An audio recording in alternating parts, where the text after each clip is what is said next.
Listo, doctor. La sala es toda suya. Muchísimas gracias. ¿Qué tal, doctores?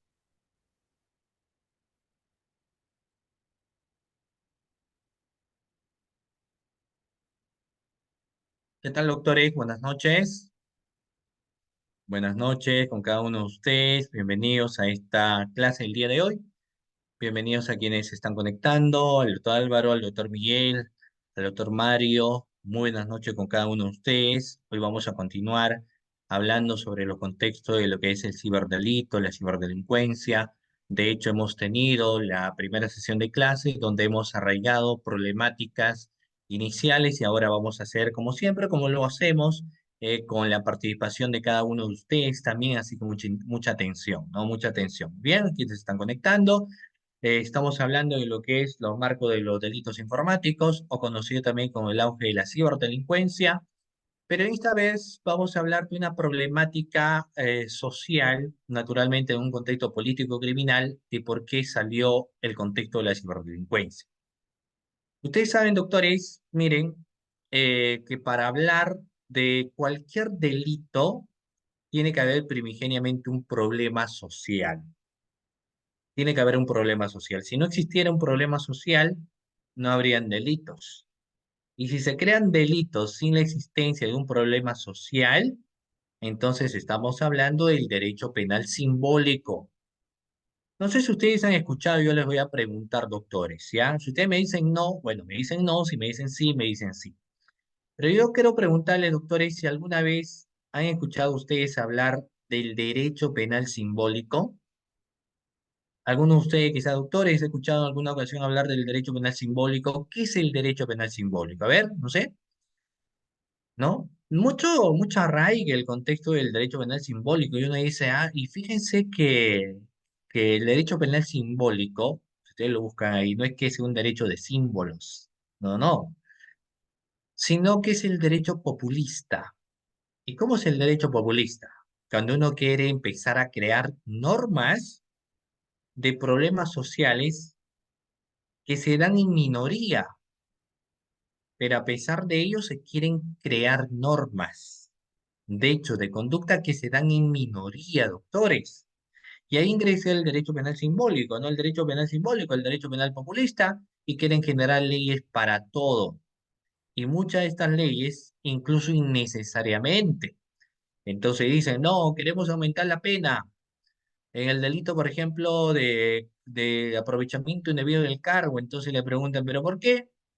¿Quieres aumentar la pena en el delito de aprovechamiento indebido del cargo? Entonces te responden lo siguiente, no lo sé, pero debe haber mayor pena, pues.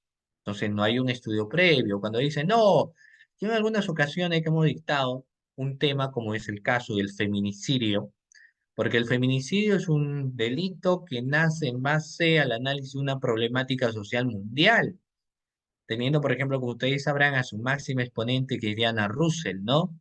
De la figura del contexto de feminicidio. Entonces hay quienes dicen, bueno, como así existe feminicidio, vamos a crear el tópico del varonicidio. ¿No sé qué? Sí, claro, vamos a generar el tipo penal de varonicidio, se decía. ¿Pero por qué varonicidio? Porque claro, equidad.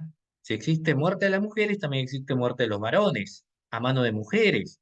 Ahora, eso es cierto, ¿no? O sea, yo creo que hay casos, me parece que hay casos de muerte de varones o de lesiones de varones a mano de mujeres, aprovechándose precisamente de la condición de ser mujeres, ¿no? Entonces cometen estos acontecimientos o estos hechos, ¿cierto? Pero fíjense ustedes, doctores, algo bastante interesante con lo que yo les voy a señalar, es que en el caso concreto, oiga, ya estamos hablando de esta manera, que en el caso concreto, estadísticamente no existe una gran cantidad de agresiones a los varones, ¿no? Por lo menos eso es lo que señalan los cuadros estadísticos. Y la estadística sí señala que existen más agresiones a las mujeres. Por eso es que se crea en su momento la figura del delito de feminicidio. Ahora, con eso no digo que en su momento no habrá, posiblemente, si es que se incrementan los hechos. Entonces, ¿pero qué pasaría si un candidato político dice, ah, no, yo quiero llegar al poder y cuando llego al poder, voy a crear la figura del varonicidio para captar el voto de los varones? Eso es un populismo punitivo. Eso es un derecho penal simbólico, es decir, un derecho populista. Creamos normas, y cuando le dice cómo le van a aplicar, se desconoce de incluso cómo se puede aplicar, ¿no? Es netamente populista. ¿Y por qué les digo esto? ¿Por qué empiezo esto, la clase señalándolo ello?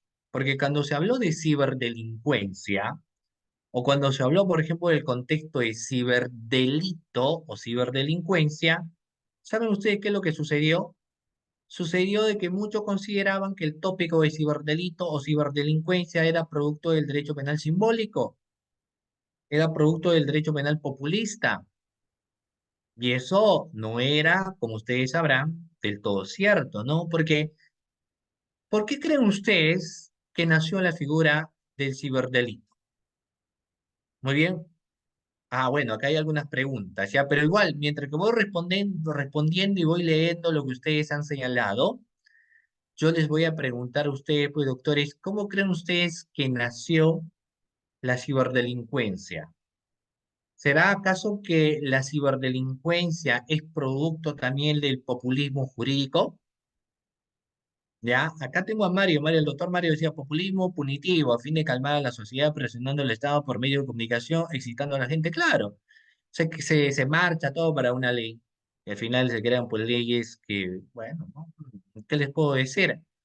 Leyes que en realidad van a estar ahí en la norma y que nunca van a tener grado de aplicación. Ni siquiera las normas y tipos penales que han sido creadas por problemas sociales natos se aplican, imagínense ustedes, proveniente de lo que viene a ser un populismo jurídico. Mucho menos se van a aplicar. Acá vemos, por la influencia de delitos usando los medios tecnológicos. Claro, pero ustedes saben qué es lo que sucedió. Hay un antes y un hay un antes y después de la tecnología, doctores. Oigan con lo que les señalo, ¿ah? Hay un antes y un después del uso de la tecnología. Creo que eso no lo podemos ocultar, es finalmente una realidad, ¿cierto? Hay un antes y un después. Después, nuevamente, reitero nuevamente, el uso de lo que viene a ser el contexto tecnológico. ¿Qué es lo que pasaba en el contexto tecnológico? Cuando no existía Internet, ¿había ciberdelincuencia? Como hoy en día tenemos, doctores, no. Entonces uno diría, la problemática fue cuando nace precisamente el Internet. Entonces ahí ingresa otra pregunta. ¿El Internet es bueno o el Internet es malo? Yo les voy a preguntar a ustedes si ustedes tienen la opción de levantar la mano. Vamos a ver, a mí me gustaría escucharles en participación directa. Doctores, ¿el uso del Internet es bueno o malo? ¿El Internet es bueno o malo? Y si es bueno, ¿por qué? Y si es malo, ¿por qué? Estoy hablando del Internet, ¿no? A ver, ¿el uso del Internet, doctores, es bueno o malo? Ahí tienen el chat también para que ustedes puedan participar. Miren, hay una disyuntiva, ¿no? ¿Cuál es la disyuntiva existente? Hay un enfoque que naturalmente va a señalar que el Internet en realidad vendría a ser un Internet positivo, un Internet bueno, ¿cierto? Porque gracias al Internet obtenemos información. Bueno, acá tengo que levantar la mano. Les invito a ustedes a participar de forma directa para una mejor interacción. Tengo al doctor Vladimir. A ver, lo escucho, doctor. Gracias, doctor. Buenas noches. Una vez más les saludo de la provincia de Barranca. Hace 2 días igualmente les saludé. Muchas gracias. Bueno, la Internet es muy buena, excelente, porque nos da todas las herramientas sabiéndolo utilizar. Es decir, la Internet no es mala. Ujú. Quizás nosotros los seres humanos lo mal utilizamos a veces para estos delitos informáticos o qué sé yo, porque la mala utilización, ¿entiendes?, de las personas, en todo caso se convierte malo el Internet. El Internet no es malo, el Internet al contrario, nos da toda la posibilidad para explorar, investigar, conocer, saber y todo lo demás, doctor. Esa es mi participación. Muchas gracias. Muy bien, doctor, muchísimas gracias. Gracias por su participación. Excelente. Yo les invito a ustedes, doctores, que igual, no igualito que ha participado el doctor Vladimir, ustedes participen con sus audios también, ¿de acuerdo? para hacer, como les digo, una mayor interacción en la clase. Entonces, bueno, a ver, alguien más que se anime y me diga, pues, si el internet es bueno o malo. ¿Y por qué estamos analizando ello? Porque hoy nos toca ver el contexto de la problemática social y dentro de ello el contexto político criminal para abordar los delitos. ¿Ok? Muy bien. Tengo al doctor Miguel Ángel, lo escucho, a ver, voy a solicitar que active su audio. A ver, adelante, doctor, y luego los Carlos. Adelante, doctor. Muy buenas noches a todos. Quería comentarle que como veo acá a mis compañeros, colegas, ¿no? Veo que es un buen beneficio también. Hoy también depende cómo lo utilizan. Ujú. He tenido casos, ¿no? He tenido casos que no lo han utilizado para el bien, sino han sido manipulados. Y al respecto, ver ese tema, como digo, ¿no? Puede ser un arma de doble filo también. Depende del ser humano cómo lo utilice. Ese ha sido mi acontecimiento. Ya, ok. A ver, muy bien, muchas gracias, doctor, por su participación. El doctor Carlos Gómez, adelante, doctor, lo escucho. A ver, vamos a ver al doctor Carlos Gómez. Sí, buenas noches. Buenas noches, doctor. Sí, mi participación va en el siguiente sentido. El Internet, en el Internet se puede encontrar cosas muy buenas, como también se puede encontrar cosas muy malas, ¿no? Ujú. Cómo armar una bomba Molotov, por ejemplo, ¿no? Un niño puede acceder a esto, ¿no? Entonces, en Internet no se podría decir que es malo y tampoco que es bueno, podríamos decir en ese sentido. En realidad el sentido va en el uso, ¿no? Que le dé cada persona y para qué, en el sentido de que si lo va a usar, por ejemplo, para ver páginas pornográficas, por ejemplo, ¿no? Y si es un niño, definitivamente que ese uso le está dando en un sentido negativo, ¿no? Aquí, más que todo a nuestros niños, debemos de orientarle en un sentido crítico cómo debe usar el Internet. Pero en líneas generales, no podríamos decir si es bueno o si es malo. Depende del uso que nosotros le demos. Esa es mi Ya, participación. ya, muy bien, correcto. Ok, ¿y saben por qué le pregunto a ello? Porque eso ha sido problemática social y el contexto político criminal posteriormente para la creación de delitos informáticos y posteriormente el auge de lo que es la ciberdelincuencia. Eh, Compartimos primero que la naturaleza del Internet se entiende que ingresa con un auge positivo, pero nada puede ser 100% perfecto, ¿no?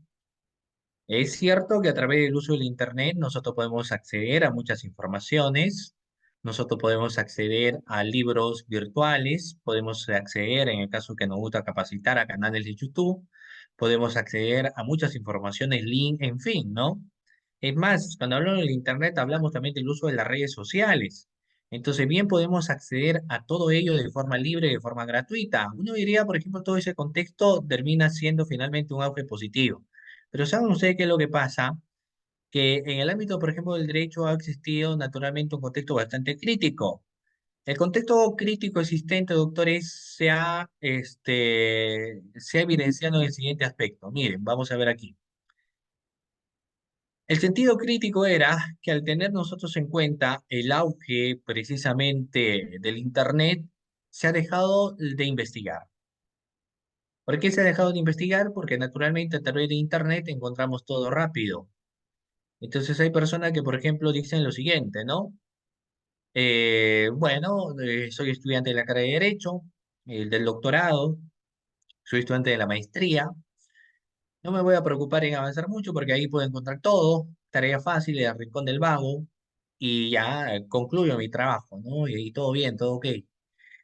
Pero hay un problema porque se dejó de investigar, se dejó de ir muchas veces a las bibliotecas o dejó incluso de redactar, porque antes del Internet, la persona para sacar información, como no había Internet, tenía que ir a las bibliotecas, ¿no? Tenía que hacer resúmenes. Entonces, en esos aspectos, digamos, que el uso del Internet ha hecho de que si bien es cierto podamos tener información mucho más real y directa y accesible, lamentablemente en ocasiones hace de que nosotros tengamos lamentablemente que advertir de que no contamos pues con este, no contamos técnicamente con la forma de canalizar las informaciones que encontramos en el contexto del Internet y eso va generando una serie de cuestiones problemáticas, ¿no? Ahora, como ustedes, creo que coincidimos que todo depende mucho de cómo vamos utilizando el Internet. Pero como el Internet empezó a hacer que las personas lo utilicen de una forma bastante recurrente, de una forma bastante frecuente, entonces va creciendo los adeptos al Internet. Y se dijo entonces, bueno, siempre cuando algo crece, así como puede ser positivo, aparecen las cuestiones negativas. Y un aspecto de carácter negativo, doctores, ¿ya? Es precisamente, y aquí lo vamos a señalar, un carácter de manera negativa es cuando los fascinerosos quieren utilizar el Internet, pero para engañar personas, ¿no? Entonces van creando, por ejemplo, páginas web falsas. Como a veces, como yo les digo, por ejemplo, a ustedes, vamos a ver, y acá ingresa otra pregunta, ¿ya? Miren, yo le voy a decir, ¿cómo creen ustedes que podrían distinguir, fíjense con lo que les voy a señalar, y bueno, vamos a ver su respuesta también de ustedes. Doctores, ¿cómo podríamos distinguir una página web verdadera de una página web falsa? ¿Alguno de ustedes tiene el conocimiento, doctores, de cómo podemos distinguir una página web verdadera o una página web falsa? Vamos a ver, ya. Vamos a ver. A ver, me parece que el doctor Vladimir levantó la mano. Sí, a ver, me parece.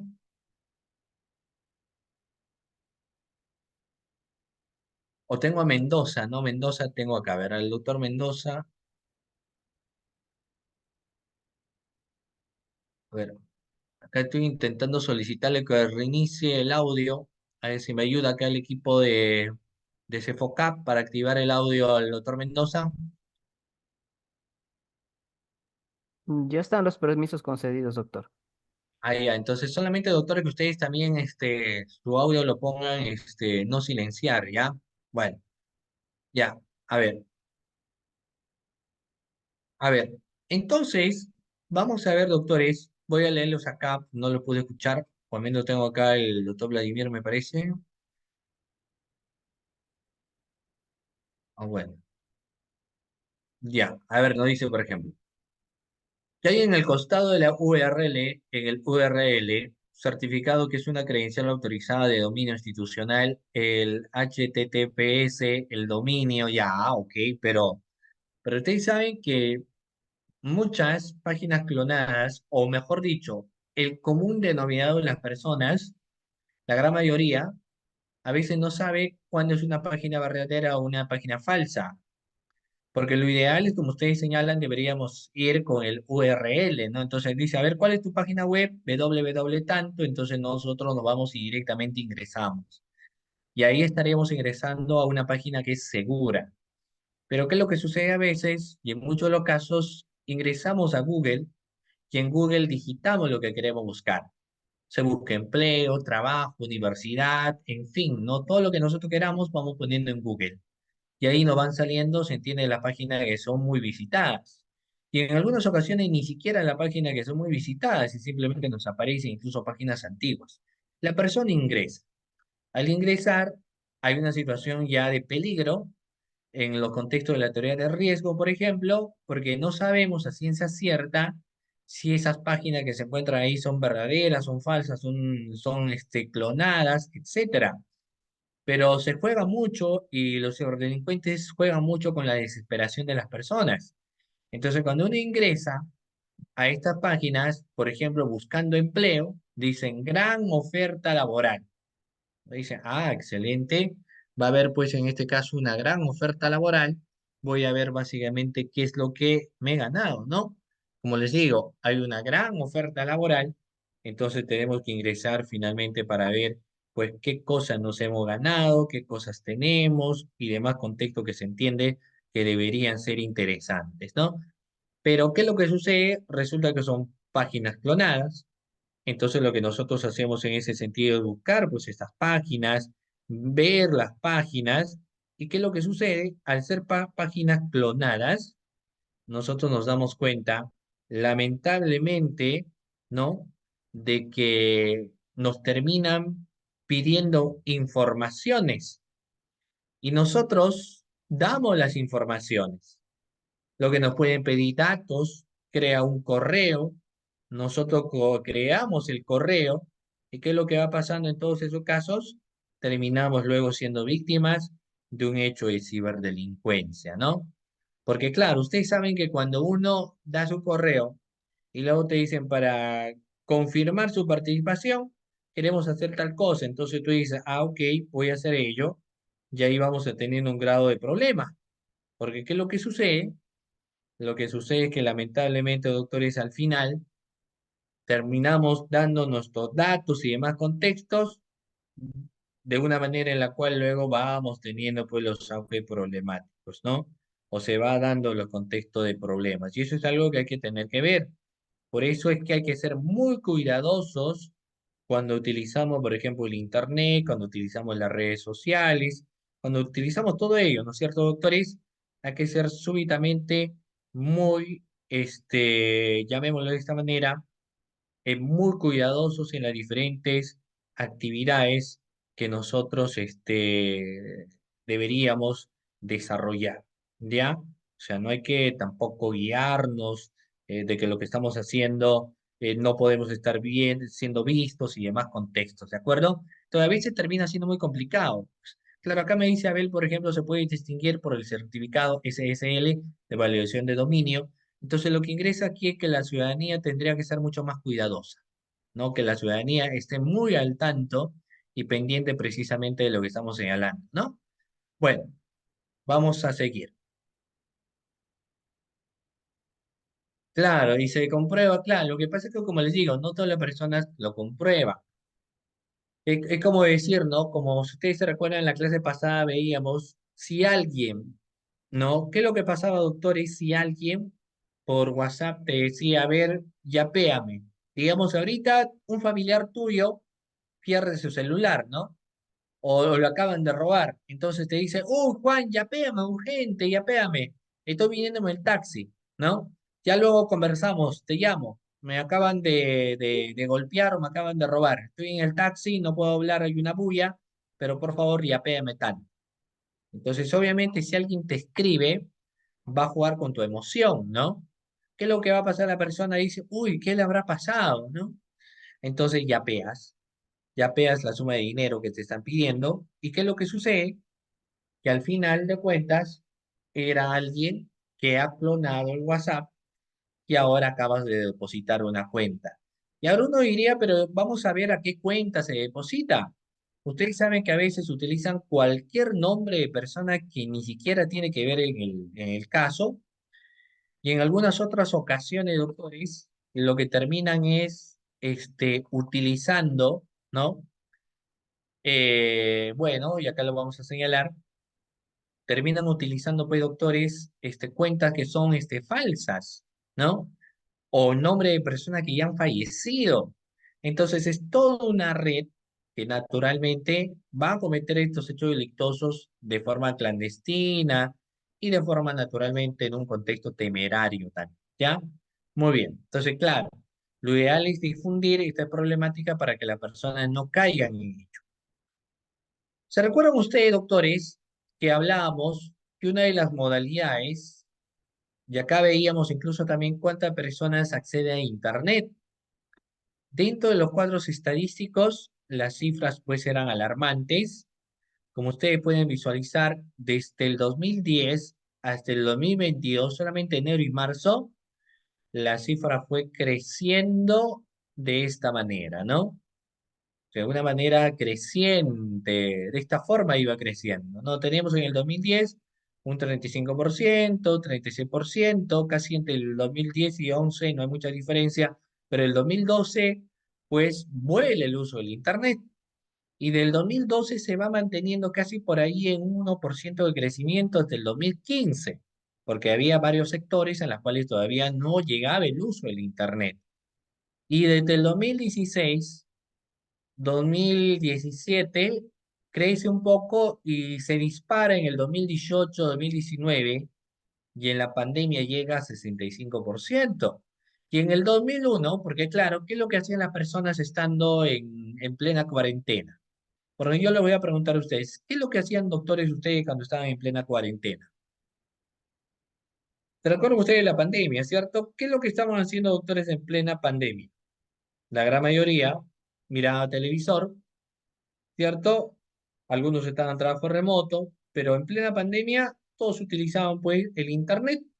O sea, digamos, era una especie para poder distraerse, ¿no? Si estaban ahí con el uso del internet, internet por aquí, internet por allá, o sea, el uso netamente del internet, ¿ya? Muy bien, ya que tener en cuenta. ¿Ok?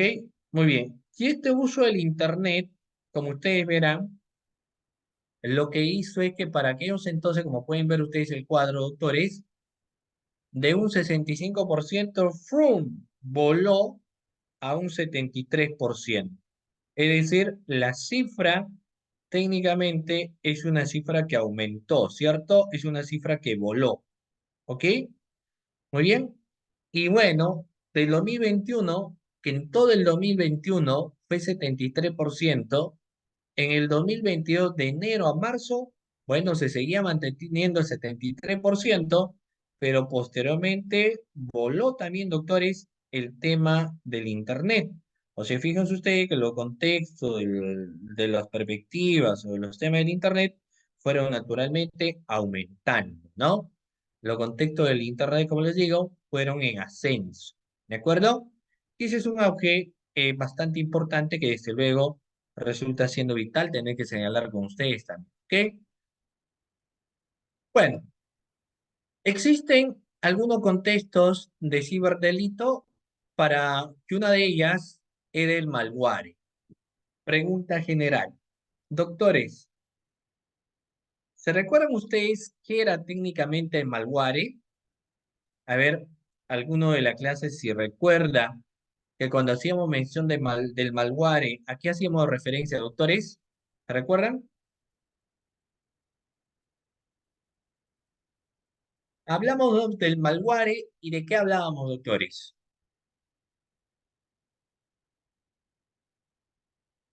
El malware no era acaso que son los virus informáticos, ¿no?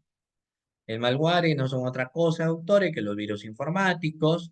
Algunos, por ejemplo, los van señalando como los veteranos del ciberdelito moderno, ¿no? Del ciberdelito moderno. Es probable que sea el primer incluso ciberdelito o quienes utilizaban el malware. Los virus infectan sistemas informáticos, destruyen archivos, perturban el funcionamiento general y se autorreplican para saltar a otros dispositivos y sistemas. Son una forma de malware, un término que engloba toda clase de software malicioso. Es cualquier código o programa escrito y distribuido para causar, ya sea en este caso en un primer lugar, daño, para robar datos, hacer dinero, ¿no? Que son uno de los objetivos que tiene, o para sencillamente malograr la vida de la persona, ¿no? Porque ¿qué es lo que pasaba antiguamente? Ponían los famosos malware a la computadora a través del disquete, por eso se dice que posiblemente es el más veterano del ciberdelito, y todos los datos que nosotros podríamos tener en los archivos que teníamos en nuestra computadora terminaban desapareciendo. Entonces uno decía, ¿qué pasó? ¿Por qué toda la información que yo tengo ha desaparecido? Porque obviamente habían utilizado los virus informáticos, ¿no? Habían utilizado el malware, entonces no había pues ningún dato que se encontraba ahí. Y a veces estas personas empezaban a llamar y te decían, bueno, tú quieres recuperar tu cuenta o recuperar tus archivos. Obviamente la persona con desesperación decían, por supuesto que sí, quiero recuperar mis archivos. Entonces tenías que pagar una determinada suma de dinero para ello, ¿no? Claro, tenías que pagar una determinada suma de dinero. ¿Por qué? Porque naturalmente era la única forma donde tú podías recuperar tus archivos. Si no, sencillamente no las podías recuperar. Por eso, como les digo, doctores, se les estaba señalando, muy bien, que va a ayudar muchísimo estos contextos, ¿no? Bueno, sigamos. Luego hemos hablado del robo de identidad. A menudo decíamos, y diariamente puede existir robos de identidad, doctores. ¿Se recuerdan ustedes lo contexto del robo de identidad? Y esto no solamente era a través de la clonación que pueden hacer de tu cuenta, sino de otros factores o situaciones también en las cuales lamentablemente pueden robar la identidad que tiene una persona, ¿no? Y obviamente a través de ese accionar generarle pues problemas, disgustos a quienes se han robado sus datos informáticos, porque todo lo quiere mantener, uno no quiere tener cuentas que han sido clonadas ni nada por el estilo. Pero existían formas para poder clonar o robar los datos de identidad. En pocas palabras, no cualquier persona tenía, digamos, la oportunidad de robar datos de identidad. Y existían una serie de formas para obtener dichos datos. Por ejemplo, ¿qué formas encontramos? A ver, vamos a ver, este es técnico, yo sé que este es técnico, pero es importante mencionarlo para que en esta clase por lo menos nosotros nos podamos llevar todo el conocimiento que sea suficiente. Entonces vamos a ver aquí, doctores, respecto al robo de identidad y otros fraudes.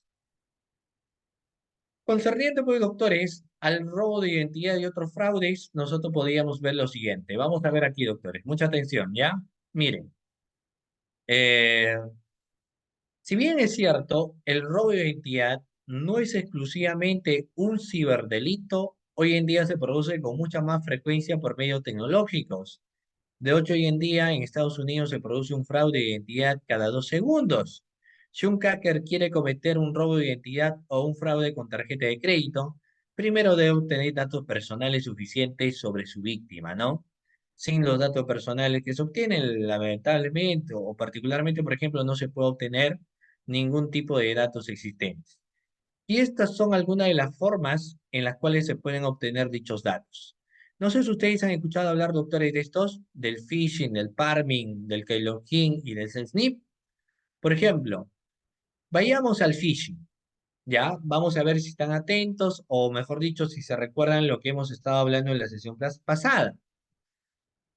¿Alguno de ustedes, estimados doctores, me podría señalar cómo es que se iban utilizando los contextos del phishing? ¿Se recuerdan o no? ¿Cómo era el phishing, doctores? A ver, alguno de ustedes que quiera levantar la mano y que quiera señalarme cómo era el contexto del phishing. Me parece que Jesús, ¿sí?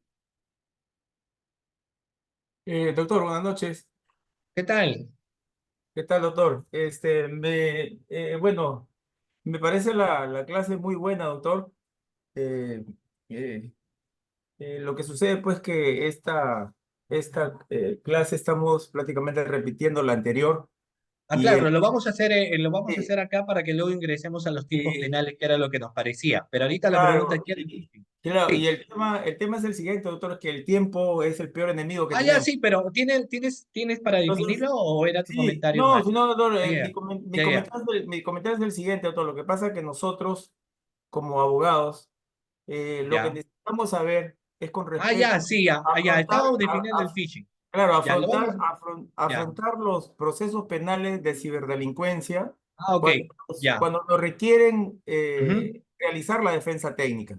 Ya, Entonces, vamos a ir ahí. hay Precisamente, muchas, perdón, doctor, ujú. para terminar, ¿no? Sí, sí, sí. Hay muchos casos en la cual pues, el Ministerio Público siempre apertura investigación preliminar por varios Ujú. delitos y postula por un concurso real de delitos. Entonces, nosotros como abogados tenemos que conocer y tener y aprender y tener la certeza pues de que como defensa técnica nosotros podemos aminorar los delitos que imputa el Ministerio Público. Entonces, eso queremos que usted nos Ya, enseñe. pero el contexto es ciberdelito, no son medios técnicos de defensa, no es sistema procesal penal, Claro, ¿ah? pero con Estamos hablando, respecto, entonces, claro, entonces a por nosotros ejemplo, claro, claro, o sea, nos porque estamos, interesa a porque todos, yo me imagino que a todos los presentes. claro, porque cuando empezamos a hablar, por ejemplo, de los contextos de cómo se defiende, tal, es un contexto procesal, ¿no? Entonces acá Claro, estamos en la sesión de clase un tema de ciberdelincuencia y cuando uno, por ejemplo, va a defender el caso, digamos, ¿no? Hay formas en las cuales uno como abogado va a tener que presentar el tema de su denuncia, ¿no? Entonces, cuando uno presenta una denuncia, porque ya los contextos procesales, qué es lo que tiene que ser el abogado, etcétera, Hay contextos que están relacionados al contexto procesal de las tres etapas del proceso común, que es técnicamente un contexto procesal. Acá, como hablamos del contexto de ciberdelito, es importante saber las cuestiones técnicas. ¿Por qué? ¿Qué sucede si el abogado, por ejemplo, en la práctica dice, muy bien, lo que pasa, señor fiscal, ya hemos denunciado, pero ¿qué es lo que vamos a hacer con mi caso? Pero el abogado no sabe la distinción entre el phishing, el parming, el login, SNIP, como para poder precisar o poder incluso, digamos, ¿no? El fiscal especializado en ciberdelincuencia, al ser temas técnicos, desconoce, entonces el abogado le dice, oye, señor fiscal, mira, porque yo soy la parte agraviada, ¿no? Entonces yo quiero que, este es un caso que usted no lo está plasmando en su teoría del caso inicial y no está mencionando que es un phishing, por ejemplo, que es el parming o que es el SNIF, ¿no?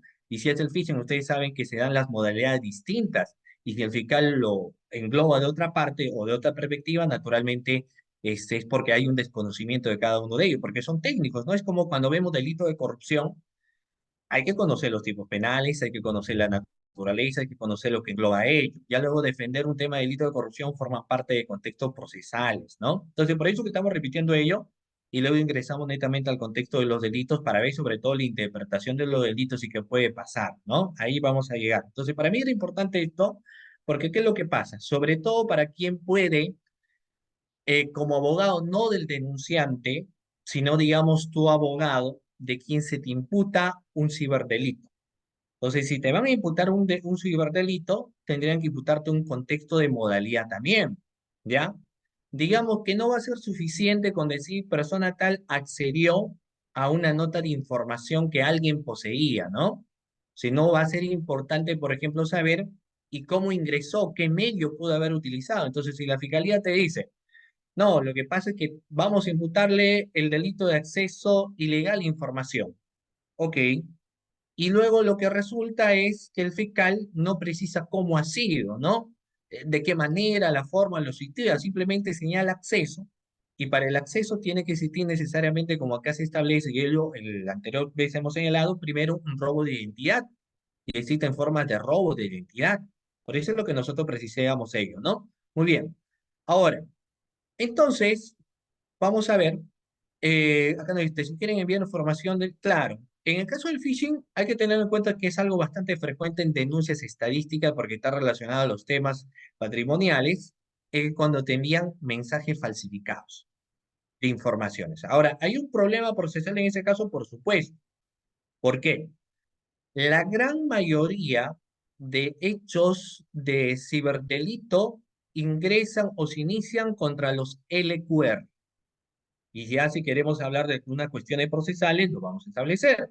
Miren, cuando uno inicia una investigación de esta magnitud, es muy poco frecuente que nosotros podamos identificar quién es el autor del delito. ¿Y por qué era muy complicado la identificación de quién es el autor del delito? Porque naturalmente, en los casos de ciberdelincuencia, a diferencia de un delito común de hurto, de robo, de violación, de tocamientos indebidos, donde yo podría saber a ciencia cierta quién es, puedo tener una cámara o puedo tener una sindicación de quién es, incluso dar datos característicos. Si, por ejemplo, doctores, alguien les envió, ¿no? Hablamos de cuestiones problemáticas, naturalmente, en el día a día de lo que se vive en las fiscalías de ciberdelincuencia. Una persona te denuncia y lo que te dice es, yo estuve en una tienda o estuve en una cafetería y en esa cafetería, ¿qué es lo que sucedió? Accedí a un wifi, ¿no? O sea, accedí a un wifi, me conecté, no tenía internet, por ende yo me encontraba ahí y en la noche cuando veo mis estados de cuenta, resulta que vaciaron mis estados de cuenta. A pesar que ustedes saben que los bancos a veces te permiten solo, dependiendo de la entidad bancaria, bajar hasta 3.000 soles y luego ya no puedes retirar, ¿no? Pero ellos se ingenian para, a pesar que tú tengas más de 3.000, se terminen robando todo el dinero que tú tienes. Entonces, naturalmente, este hecho corresponde para que se denuncie a una fiscalía especializada en ciberdelincuencia. Pero la pregunta es, estos sucesos naturalmente van a generar en el fiscal un indicio o duda razonable de la presunta comisión del delito. Y el fiscal, y acá les lanzo la cuestión problemática, ¿no? En este caso que les digo, el fiscal, ¿creen ustedes que sabrá a quién se le o sobre quién se inicia la investigación? No. ¿O sí podría saber el fiscal sobre quién se inicia la investigación? Obviamente que no, ¿o sí? No, pues. Claro, porque ¿quién sabe, doctora, y a ciencia cierta quién está detrás de una computadora? ¿O quién está atrás de un nexo que va filtrando información? No se sabe inicialmente. Entonces, lo que el fiscal va a hacer en esos casos es aperturar una investigación contra lo que vienen a ser los que resultan responsables, ¿no? Y aquí va a haber un problema, sobre todo para quien está denunciando. Y vayamos a algunas cuestiones procesales. Miren, vamos a ver. Miren, al no poder identificar a una persona, miren ustedes, porque yo estoy seguro que cuando ustedes ven casos o han litigado en tema de ciberdelito, casi siempre ustedes son abogados de la parte agraviada. Y siempre hay problemas naturalmente con el Ministerio Público en estos contextos. ¿Ya? ¿Por qué? Porque si tú no logras identificar, pregunta sencilla y procesal, ¿ya? Ya que vamos a abarcar este tema. Mire, pregunta sencilla y de naturaleza procesal. Si el fiscal, vamos a ver, no sabe todavía quién es el autor, porque ustedes hemos dicho, al no saber el autor y al tratarse de cuestiones de tal magnitud, el fiscal de investigación va a declararlo complejo. Y la pregunta es, ¿cuánto viene a ser el marco de tiempo en los casos denominados complejos? ¿Cuánto es el marco temporal, doctores, en un caso determinado complejo? Cuestión básica. ¿Cuánto es el marco de tiempo procesal en un caso determinado complejo, doctores? ¿Cuántos meses? 8 meses, ¿cierto? Claro, el marco de un tiempo en un caso complejo son 8 meses. Y ahí ingresa el problema. Son 8 meses, casi un año. Entonces, si no se logra identificar en 8 meses, el caso para el fiscal va a tener que ser formalizado o va a tener que ser archivado si no se ha logrado identificar al presunto autor del delito. Si no se logra, doctores, la identificación del presunto autor del delito, ¿qué es lo que va a suceder? ¿Se formaliza o se archiva? Pregunta sencilla, doctores. A ver, vamos, si no se individualiza el presunto autor del hecho delictuoso, ¿se formaliza o se archiva? Acá tengo, por ejemplo, al doctor Miguel Ángel. Ya, adelante, doctor Miguel, al doctor Miguel Ángel. A ver. Sí, sí, Doc, disculpe, yo soy yo soy ingeniero de sistemas, ¿ya? Y me parece interesante lo que estoy llevando con mis colegas que son de derecho, ¿no? Veo que máximo es de 8 meses. Yo sé que el proceso para poder detectar un delito, demora un montón en tema de informático. ¿Por qué? Porque Mm, se necesita maquinarias, o sea, se necesitan máquinas especiales, claro, detectar redes, códigos, todo, es un proceso inmenso, ¿no? claro. Esa es mi acotación, ¿no? Y ahí tenemos el primer problema. ¿Saben ustedes cuál es el primer problema? El primer problema que nosotros encontramos es el siguiente. La persona que ha denunciado dice, bueno, 8 meses, y ayer hablábamos, o la clase pasada hablábamos, que estadísticamente nosotros tenemos una gran cantidad, fíjense ustedes, de investigaciones de esta naturaleza. Entonces, en muchos de los casos, lamentablemente, al no lograrse la identificación del presunto autor, si son 8 meses, el caso va a devenir en un archivo, ¿no? En un archivo.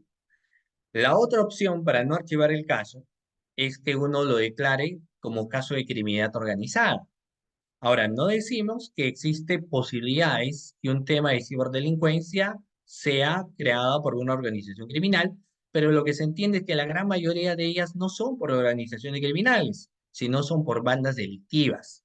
Y si es un caso de banda delictuosa, entonces jamás el caso va a ser de hasta 36 meses de investigación. El fiscal solamente tendría 8 meses. 8 meses en un parámetro de mucha carga laboral y por eso que estas fiscalías en ocasiones señalan que tienen una saturación enorme. Y esto va a generar evidentemente ante quien denuncia varios parámetros de poder quejar al fiscal, ¿no?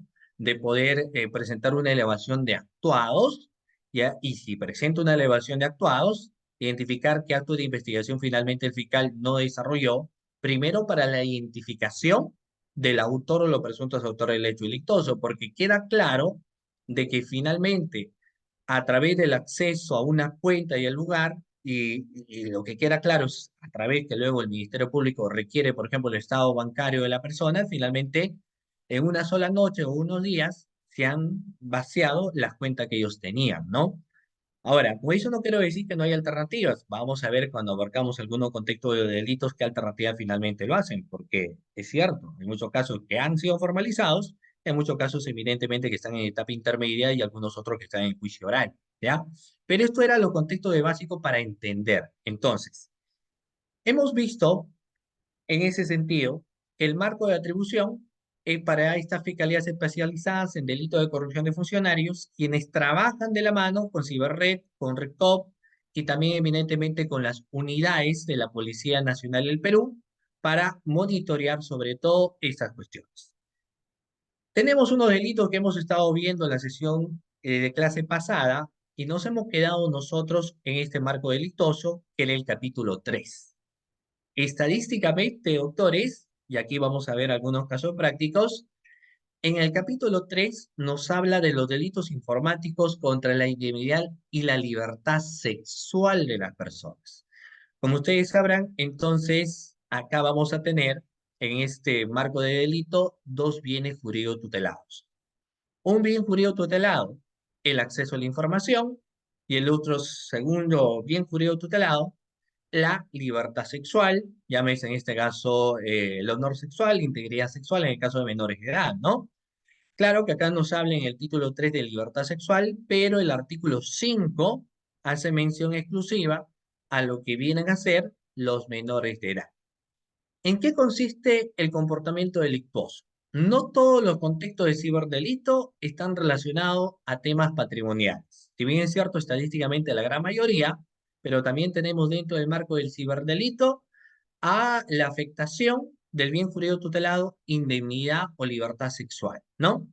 Y aquí tenemos el primer delito de esta magnitud que está relacionado a proposiciones a niños, niñas y adolescentes con fines sexuales por medios tecnológicos.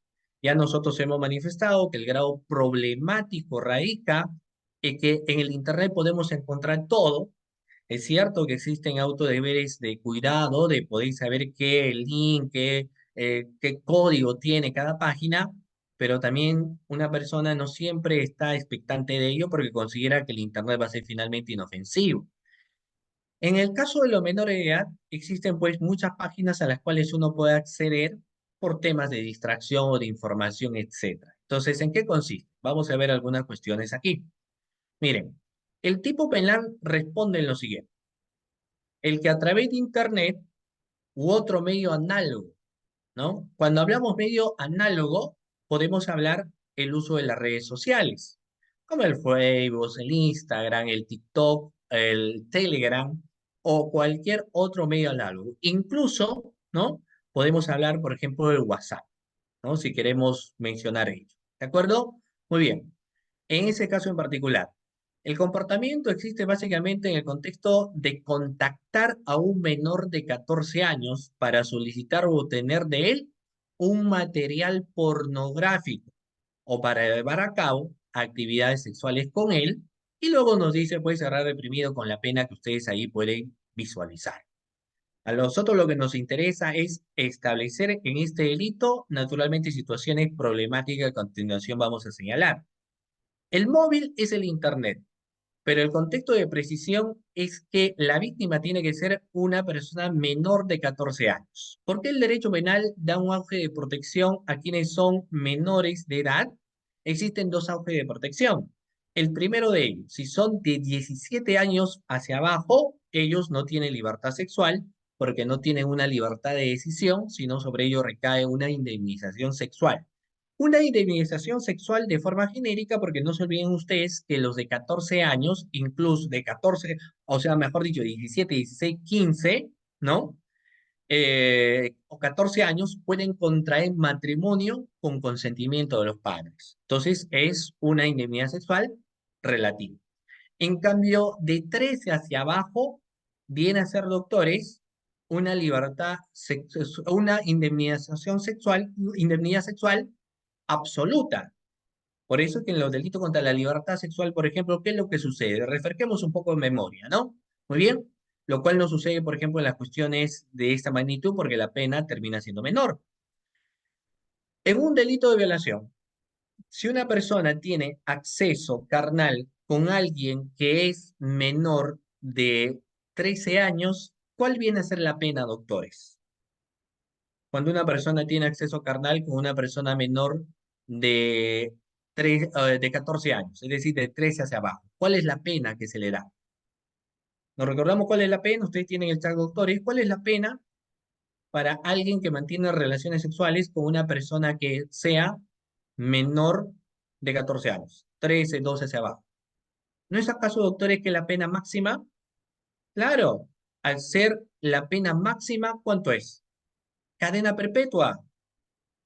Es cadena perpetua quien mantiene relaciones sexuales con una persona menor de 14 años. No importa que el menor haya dado su consentimiento, no interesa, ¿de acuerdo? Ya va a ser cadena perpetua. En cambio, en este delito o este ciberdelito de contexto sexual, la pena no es tan alta porque la pena es una pena privativa de libertad no menor de 4 ni mayor de 8 años. Sí existen posibilidades de que podría ser pena privativa, pero pueden existir problemas. Miren, yo les cuento un caso. ¿Qué es lo que había sucedido? Lo que había pasado, doctores, y acá vamos a ver qué alternativas en todo caso se pueden dar. Un abogado defendía a una persona que le imputaban el artículo 5. ¿Qué es lo que había sucedido? Esta persona se contactó a través del Instagram con una chica, con una señorita, ¿de acuerdo? Y bueno, la persona en su Instagram había puesto que tenía 18 años, ¿no? Se puso ahí 18 años y tenía un promedio de 3 fotos nada más en Instagram, ¿no? Unas 3 fotos, etcétera.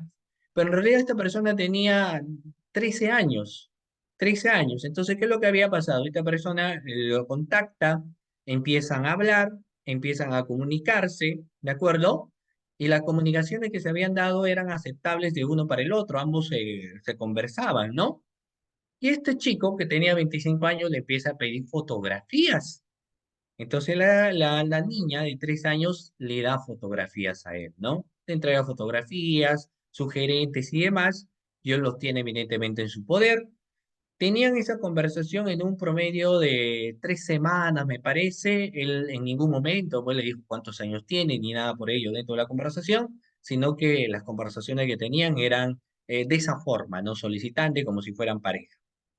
Lo que resulta es que el hermano de esta menor se percata de estas conversaciones, busca al chico y se da cuenta pues que es una persona mayor. Entonces denuncia estos hechos a la fiscalía y lo que había sucedido es que en el último mensaje que le da este chico de 25 años le solicita que se puedan encontrar, ¿no? Que se pueden encontrar donde a 2 cuadras pues, de un hospedaje para que, si bien es cierto, en el mensaje de texto no le sugería algo por el estilo, pero él sí le decía que pueden conversar en un lugar tranquilo, ¿no? Y la niña le decía, pues, ¿dónde? Le decía, ya lo vas a saber, ya lo vas a saber, te citamos en tal lugar. Entonces se montó el operativo y detuvieron a este sujeto. Y a este sujeto evidentemente le imputaron, porque la forma de captación fue a través del medio, en este caso de Instagram, le imputaron el artículo 5, ¿no? Y tal pena. Pero su abogado defensor decía, un momento, mi defendido no le pueden imputar el artículo 5. ¿Saben ustedes por qué? Porque en el Instagram aparece de que es una persona de 18 años. Entonces, como es una persona de 18 años, la pregunta es, ¿en qué habrá incurrido su defendido? Si en el Instagram aparecía doctores 18 años, ustedes son abogados de este chico de 25 años, ¿de acuerdo? ¿Qué le podrían plantear al fiscal? ¿Qué planteamiento procesal, doctores, en todo caso aquí podríamos tener? Por parte de la defensa, ¿qué se podría plantear? Vayamos a un dato más adicional. El fiscal apertura la investigación por este ciberdelito, ya le hizo que el medio fue el uso tecnológico, en ese caso del Instagram. Los denunciantes señalan que la menor tiene 13 años y por ende el Ministerio Público apertura dicha investigación. ¿Ya? Muy bien. ¿Qué es lo que procesalmente, doctores, por ejemplo, ustedes podrían plantear en ese caso? ¿Alguna idea? Vamos a dar algunos datos más. Por ejemplo, doctores, si una persona, en el caso, fíjense acá, vamos a ver, dejo de lado el contexto del ciberdelito para pasar a un contexto bastante parecido. Y este es el caso, ¿no? Un joven fue a un lugar donde vendían tragos en una ciudad del Perú y se topa pues con una niña que en realidad tenía 13 años, pero que medía cerca de 1,70 m, de acuerdo, bastante alta, espiada, y él la ve, empiezan a conversar y él jura al verla de que es una persona mayor de edad, ¿no? Mantienen relaciones y luego le imputan pues el caso de violación de menor de edad, cadena perpetua. Se conocieron solamente en una ocasión, conversaron poco, y qué es lo que pasa a veces, lamentablemente, tal vez en algunos hostales, que no piden pues el documento nacional de identidad, suficiente con que uno lo puede dar, entonces no pueden verificar que es menor, ¿no? Pero acá la pregunta es, ¿habrá incluido en algún error este señor? ¿Se le puede indicar, doctores, algún tipo de error a esta persona? ¿Podríamos estar ante un caso de error que exceptúe naturalmente la penalidad o imputación? Sí. ¿Han escuchado ustedes hablar, doctores, de los famosos errores de tipo? Hemos escuchado hablar, doctores, de los errores de tipo. Existen los errores de tipo vencible y del tipo invencible, ¿cierto? ¿Qué es lo que pasó en este caso en particular? Obviamente estábamos ante un error de tipo, porque lo que la persona pensaba es que era alguien mayor de edad, ¿cierto? Entonces la gran pregunta es, si tú ves a alguien en internet que se puso 19 años, 18 años, claro, no se pone la edad, bueno, en Instagram sí pueden ponerse la edad, pero por ejemplo en el tema de Facebook se ponen el año de nacimiento. Entonces si se puso 1990, cuando en realidad nació, digamos, el año 2000, eh, 2015, ¿no? O nació el año 2016. La gran pregunta es, ¿podría en esos casos encasillarse un tema de error de tipo o no? ¿Podría haber un error de tipo o no podría haber un error de tipo? Acá vemos, por ejemplo, algunas precisiones. Y estamos hablando de las cuestiones un poco más sencillas, porque en este tipo de ciberdelito a veces es bastante sencillo identificar a quién está detrás del Internet, ¿no?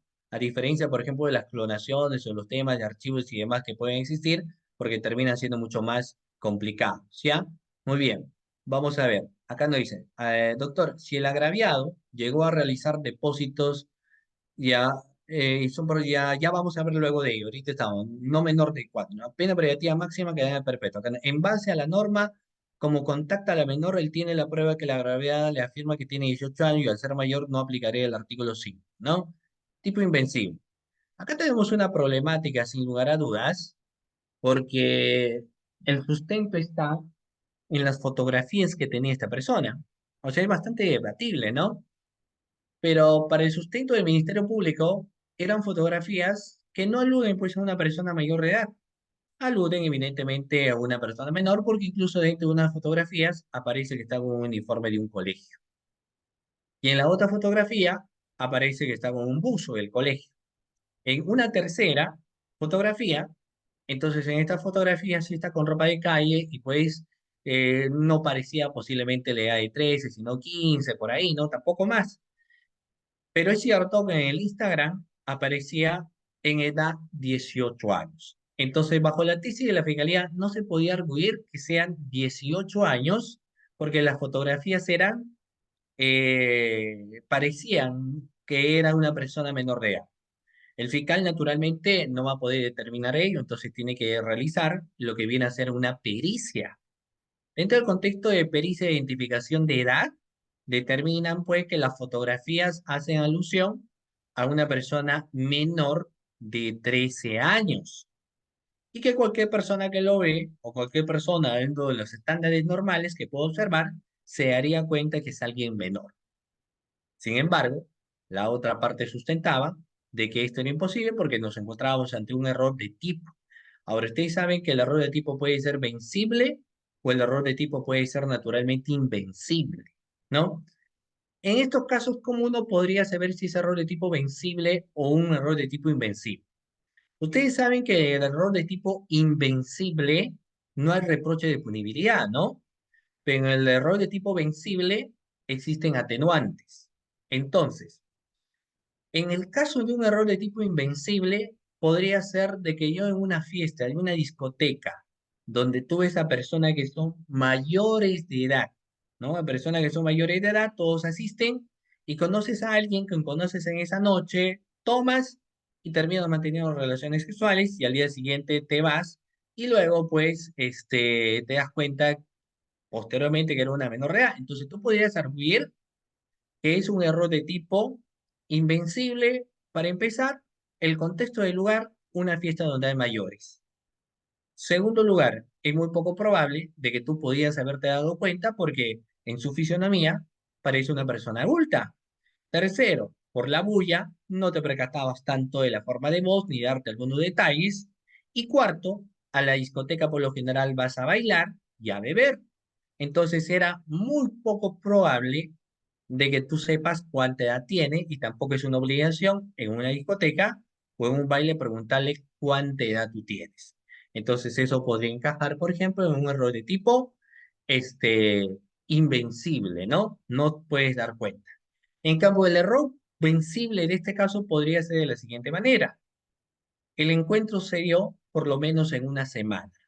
Entonces, donde tú, por más que observabas que era una persona que era mayor de edad, ¿de acuerdo? O era una persona menor de edad y que parecía mayor de edad, su forma de hablar, su forma de conversar, su forma de expresarse, es de una niña. Entonces tú podrías haberte dado cuenta de esa situación, de la forma en la que pensaba y la forma en la que hacía las cosas. Entonces, si bien es cierto, no podías darte cuenta más porque tú la veías como era alguien mayor, pero sí podrías haberte dado cuenta de algunos datos. Entonces el error en ese caso será un error vencible. Podrías haberte dado cuenta. Tercer ejemplo, pero si tú estabas con esa persona un mes, 2 meses, entonces por cuestiones lógicas y de experiencia en 2 meses, obviamente no es muy poco probable que tú no sepas qué edad tenía esa persona. Entonces, eso fue lo que sucedió en este caso. En este caso, el abogado defensor arguía que era un error de tipo de naturaleza no invencible, sino vencible por el tema de la edad de 18 años. Y que si bien es cierto, el Ministerio Público sustentaba que era una persona que tenía uniforme, ¿no? Y que tenía aparte el tema del uniforme en buzo y luego el uniforme escolar, aparece ser menor de edad, entonces esta persona sí tenía conocimiento, quizás no que era menor de 13 años, sí, entonces arguía de que era un error de tipo invencible. ¿Qué es lo que hizo el abogado defensor? Planteó una tutela de derecho, ¿no? Para el grado de la especificación de la imputación, lo declararon fundado y el fiscal dentro de ello trabaja un tema de una imputación accesoria, ¿no? O sea, no es que hace una recalificación, sino agrega un delito más. Aparte del artículo 5, que son proposiciones a niños, niños, adolescentes con fines sexuales por medios tecnológicos, arguye por conexidad el tema de seducción. ¿Ya? No de acoso, el tema de seducción. Y la figura del contexto de seducción se da cuando hay algo mayor y menor, ¿no? Y bueno, eso fue lo que se planteó ahí. Lo cierto es que ese caso todavía no tiene un tema de sentencia y habrá a ver ahí cómo se resuelve, porque por un lado tienes una pericia y por otro lado no planteó la pericia de esa magnitud, ¿de acuerdo? Pero bueno, entonces, el artículo 5, en ese caso en particular, nos habla él de la captación a través de Internet, solo que aquí nos señala con el objetivo de obtener algún tipo de material pornográfico, ¿no? O llevar a cabo actividades sexuales con él. Sobre ello radica una pregunta bastante interesante. ¿Y qué pasaría, doctores, si el objetivo de la captación no tenga de por medio realizar una actividad sexual? Por ejemplo, ¿qué podría suceder en el caso de las señoritas que van buscando empleo, alguna oportunidad laboral, trabajar en un tema de modelaje, se van a páginas y aparece supuestamente una página donde han estado exmodelos, existe incluso comentarios supuestos de estas exmodelos y demás, entonces hay confianza de esta persona, lo citan para un casting en algún lugar, pero en ese lugar es captada, llevada en una camioneta polarizada, sin rumbo conocido, para fines de esclavitud. La pregunta es ahí, ¿se le seguirá imputando acaso en ese caso en concreto el artículo 5? O ya cuando la captación fue para esclavitud, ¿de qué delito podríamos estar hablando, doctores? ¿Cuál será el delito cuando la captación es para finalidades de esclavitud? ¿Cómo se llama aquel delito, doctores, para el contexto de la finalidad de la esclavitud? Claro, estamos hablando de lo que viene a ser trata de personas.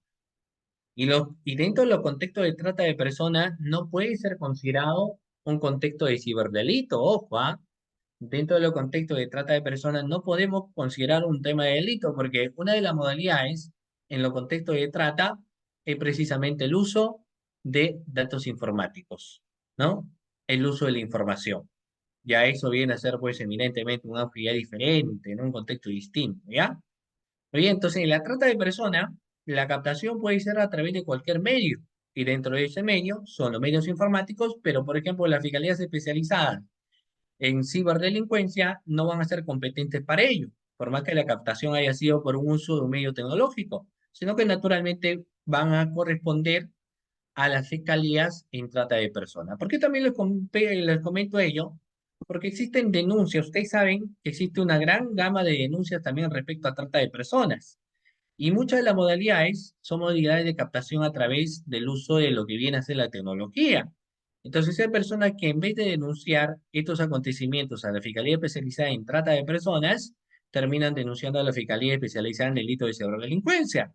Entonces, la Fiscalía Especializada en Ciberdelincuencia naturalmente deriva y dice, muy bien, nosotros no somos competentes porque la finalidad que se tuvo de la misma es para la esclavitud. Asume esto la Fiscalía en Trata de Personas y dice, yo tampoco estoy de acuerdo porque el uso empleado ha sido un medio tecnológico. Entonces, la competencia viene a ser de las fiscalías especializadas en ciberdelincuencia. No hay ningún problema, se elabora una contienda negativa de competencia. ¿Por qué contienda negativa de competencia? Porque ninguno de los dos quiere asumir el caso. Y en ese ejemplo que yo les he señalado, ¿quién creen ustedes que debería tener el marco de competencia? ¿Las fiscalías en trata o las fiscalías en ciberdelincuencia, doctores? ¿Quién debería tener el marco de competencia? Ahora, ¿es importante para alguien que denuncia? Por supuesto que sí, ¿cierto? Porque yo denuncio finalmente como persona denunciante en un contexto como tal, o incluso persona de quien está siendo denunciada, etcétera. Necesito saber cuál es la fiscalía competente, por ejemplo, para que yo me pueda personar, ¿no? O para que pueda saber quién es el fiscal, conferenciar con el fiscal, hacer lectura de la carpeta y demás contextos. Entonces, ¿cuál será la fiscalía en contexto competente? Pues en ese caso no se analiza el instrumento o la forma en la cual se ha dado la captación de una persona, sino se analiza la finalidad de la misma. Y la finalidad de la misma ha sido un tema de explotación.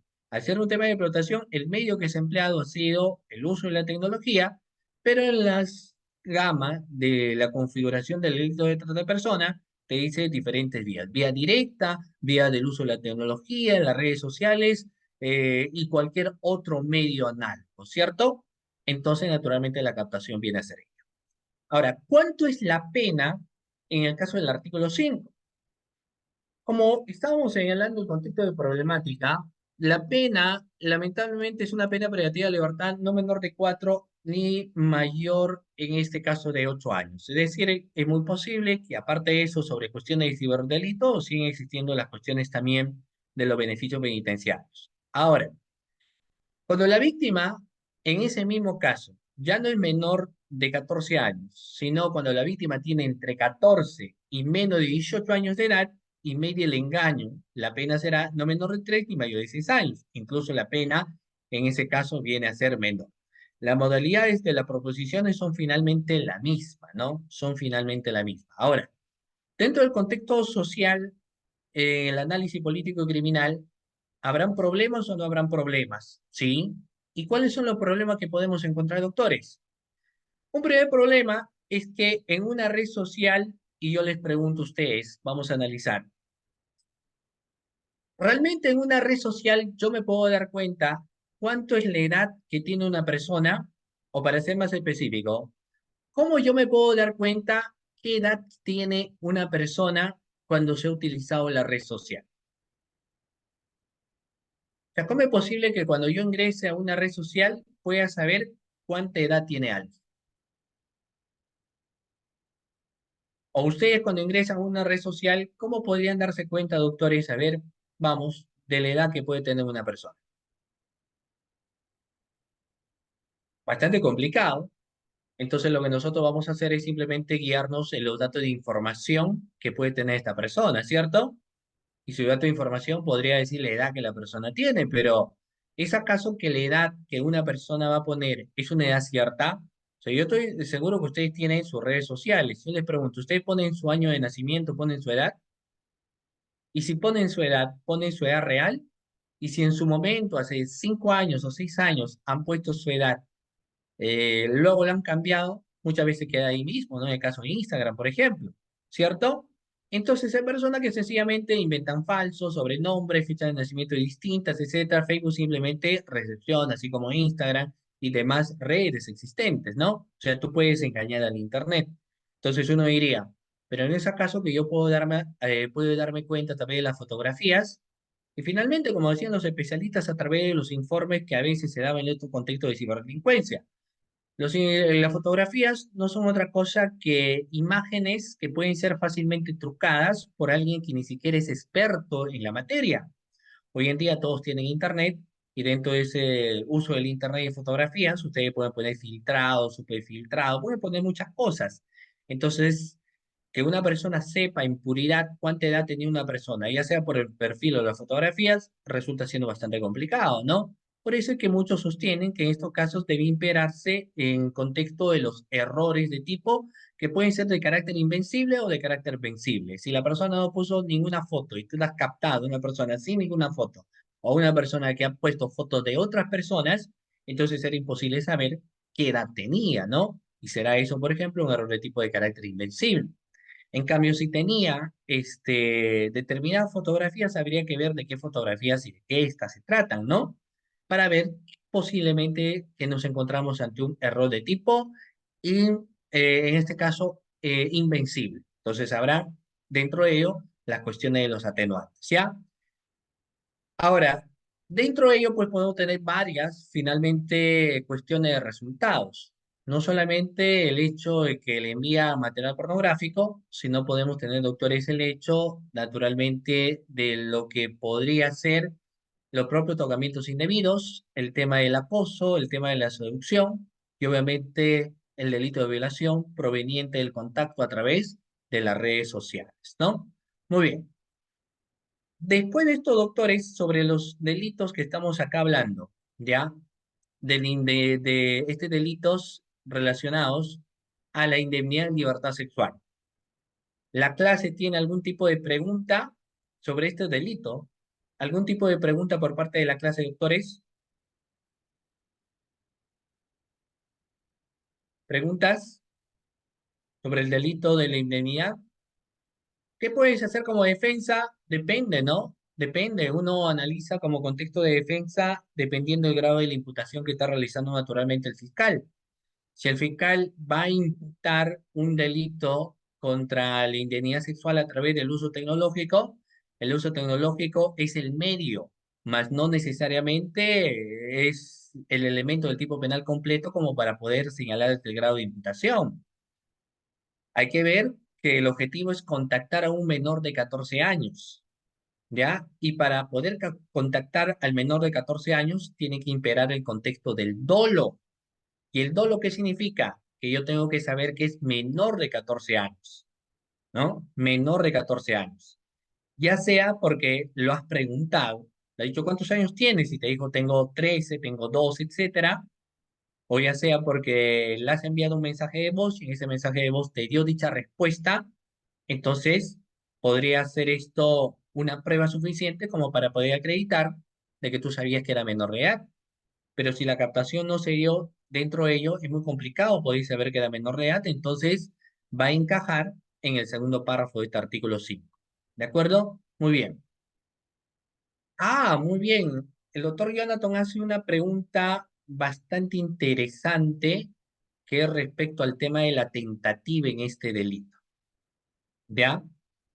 Eh, y por ejemplo, ¿qué es la tentativa, doctores? Si hablamos de la tentativa, tenemos que dar, pues, obviamente, una explicación concerniente a lo que viene a ser la tentativa. Cuando hablamos de la tentativa, doctores, ¿qué es la tentativa? A ver, pregunta a la clase.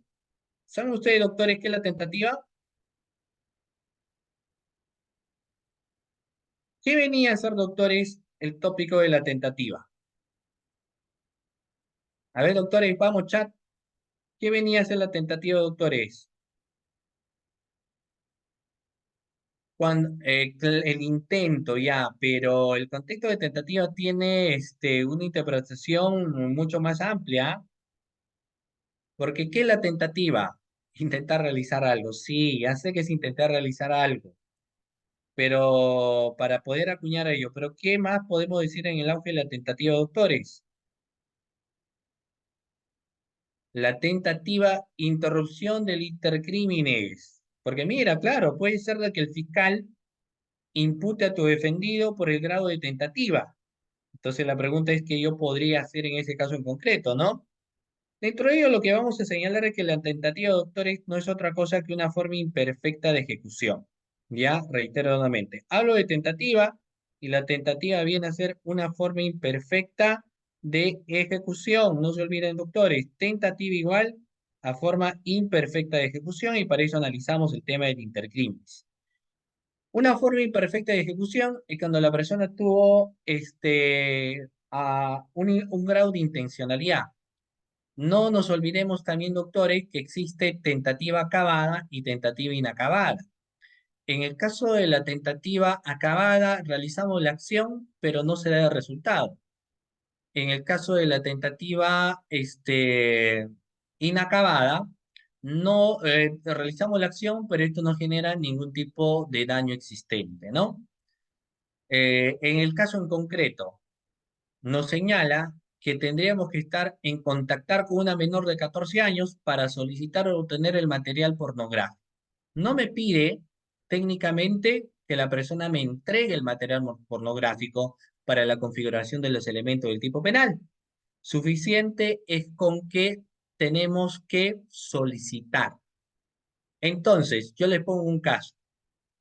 Si tú escribes a una persona por internet, a una persona que tiene 13 años, 14 años, ustedes mismos me van a dar la respuesta para ver si pueden englobar o no pueden englobar tentativa. Entonces, tú escribes a una persona que tenga menor de 14 años, ¿no? 13, 12, 11, etcétera. Tú le escribes, hola, ¿qué tal? ¿Cómo estás? Y la otra persona te dice, hola, ¿qué tal? ¿Cómo estás? ¿Cómo te llamas? Me llamo tal. Mucho gusto, el gusto es mío. Hay una conversación como tal. ¿Qué haciendo? Aquí estudiando. Por esa conversación, fíjense ustedes, te podrían imputar algún grado de tentativa, no. O podrían imputarte tentativa. Que tú te contactes con un menor de edad, ¿podría ser considerado delito o intención? No. O no que la persona tuviera ese grado de intención, forma parte del fuero interno. Y como la fase de fuero interno no termina siendo, doctor, es un contexto de punible, ¿no? Eso hay que tenerlo en cuenta. Entonces, lo que acá pides solicitar. Y el solicitar no lo vas a hacer a medias, ¿no? No es una solicitada, a ver, quiero decirte algo, más tarde conversamos, y ahí te digo, o ahí te pido algo. Ni siquiera la solicitud no dice tiene que ser para obtener el material pornográfico, o sea, tiene que ser una solicitud concreta, porque tú puedes solicitarle, darle like a tus redes, seguirle en determinada página, y eso no es delito. Entonces tendría que ser una solicitud en la cual buscas obtener el material pornográfico. Como algunos dicen en el acrócrio, pásame el pack, pásame una fotografía de tal parte del cuerpo, pásame tal cosa o alguna grabación de ti. Entonces, esas terminologías sí van a englobar al artículo 5. Fuera de ello, este tipo penal, si bien es cierto, existen posiciones que establecen que todos los delitos tienen un grado de tentativa, por lo menos aquí el grado de tentativa sería muy difícil de probanza, ¿no? Porque estaría en el fuero interno, en el animus de la persona. Entonces, en conclusión, no vamos a tener casos de imputaciones por este delito en grado de tentativa, ¿ya? Si no, tendría que haber un resultado de por medio. ¿Estamos, doctores? ¿Sí? Dicho esto, pasemos ahora al capítulo 4. En el capítulo 4 nos establecen los delitos informáticos contra la intimidad y el secreto de las comunicaciones, ¿ya? Una cosa en concreta es pues naturalmente la intimidad que cada persona posee. Lo que decíamos es que lo que nosotros podemos hacer en cuatro paredes dentro del ámbito de de nuestra casa termina deviniendo en un grado de intimidad, pero una intimidad que tiene ciertos límites también. Por ejemplo, vamos a ver, les pongo un caso y es un caso de razonamiento para poder ver cómo podríamos solucionar finalmente esta cuestión problemática, ¿ya? Porque forma parte de los delitos informáticos contra la intimidad y el secreto de la comunicación. Este es el caso de una persona que estaba con su internet, estaba con su laptop, estaba con su cámara y estaba abierto pues su ventana y ahí tecleando, viendo y demás, ¿no? Y de repente ve a su vecina que está abierto también su ventana y sale de una ducha. Entonces este joven, al verla en bata, entonces empieza a grabarla su laptop. Con su cámara empieza a grabar y grabarla la demás, ¿no? Y tiene la información. Ahí la pregunta es, ¿se habrá cometido delito contra la intimidad? ¿Qué opinan? ¿Habrá un delito contra la intimidad? ¿O la señorita tenía un autodeber de cuidado? Entonces, si yo me estoy bañando, duchando, pues cierro la cortina, ¿no? Autodeber de cuidado. O es que nosotros tenemos la obligación legal, fíjense ustedes, dentro del contexto del derecho a la intimidad, de si nosotros ver una ventana que está abierta y estamos en nuestra propia casa, entonces nosotros dejamos de grabar y nos vamos a hacer lo que tenemos que hacer o no. ¿Cuál de los dos creen ustedes que tendría mayor razonamiento?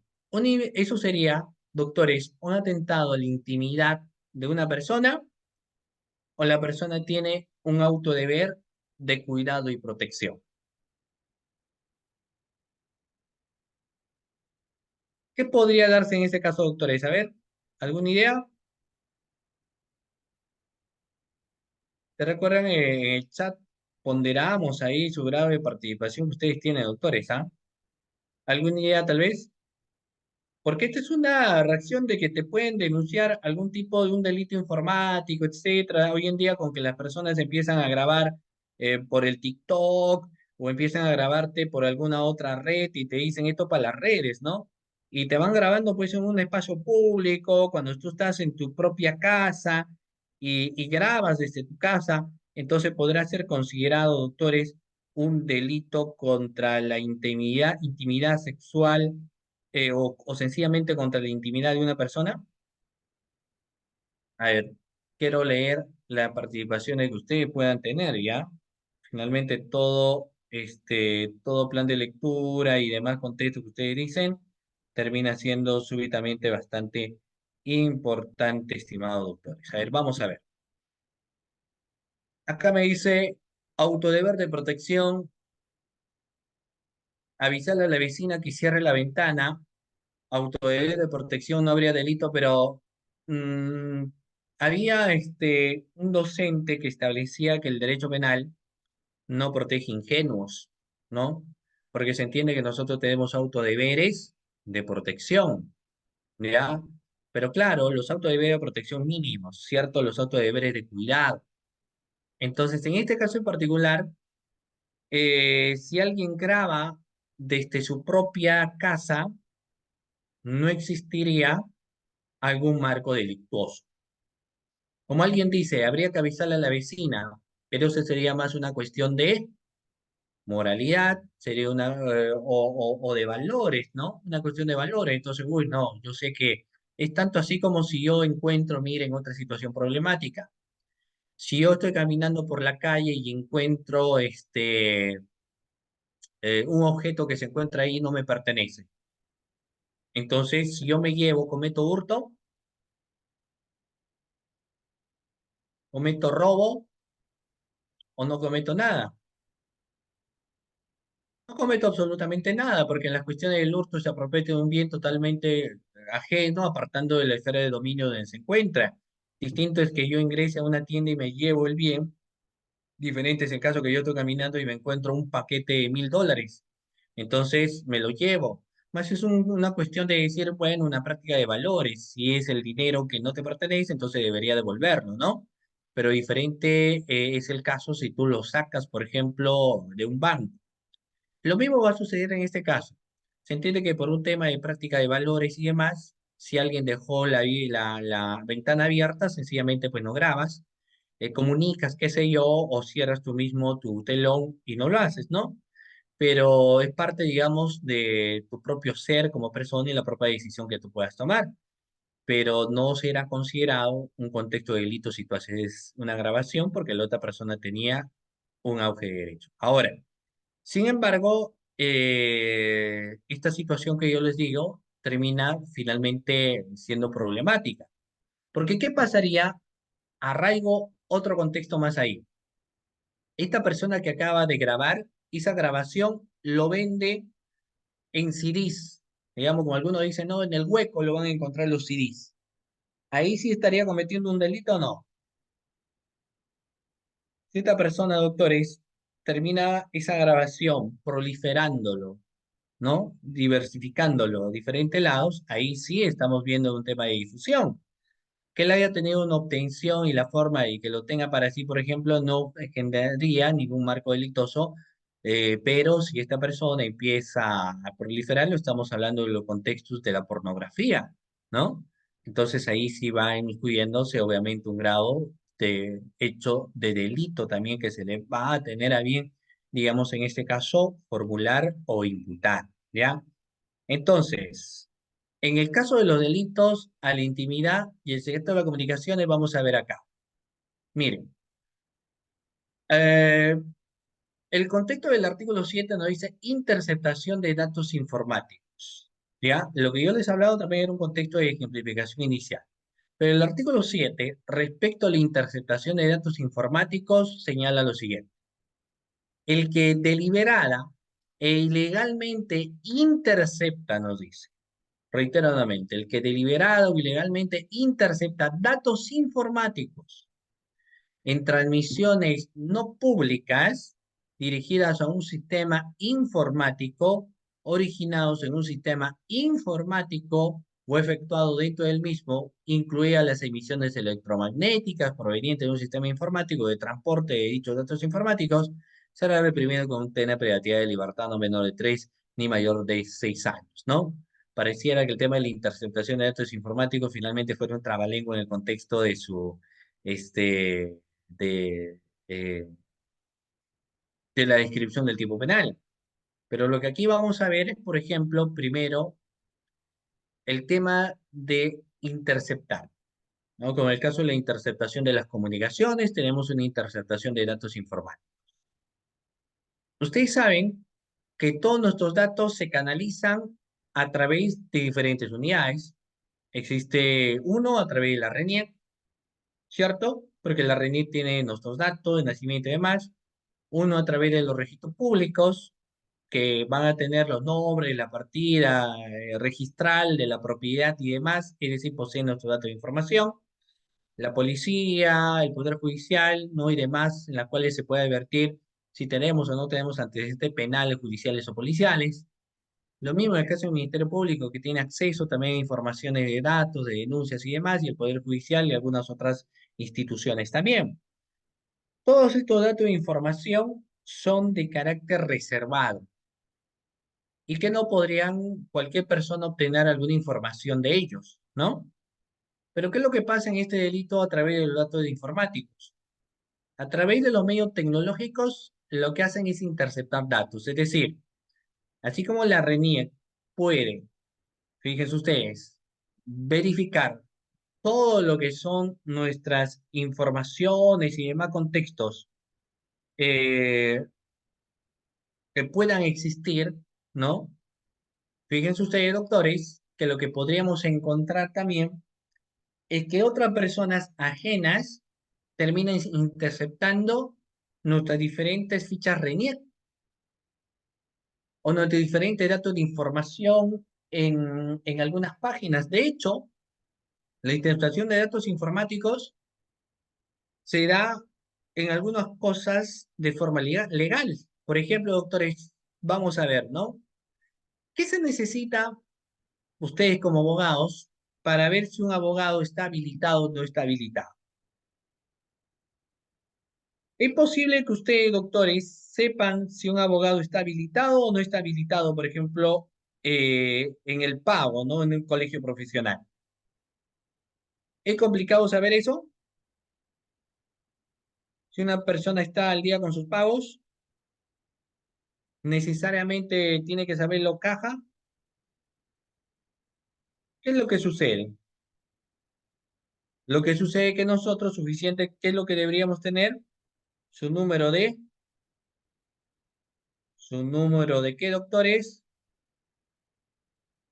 Su número de colegiatura, pues claro.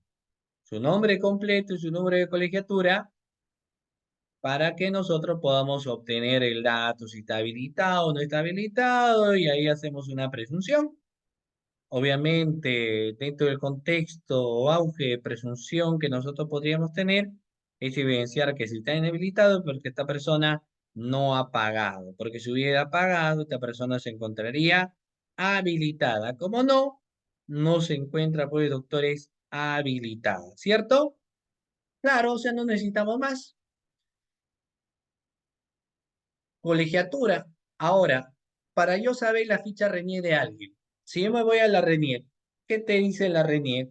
Que necesariamente necesitas, digamos, un proceso, una orden judicial para poder,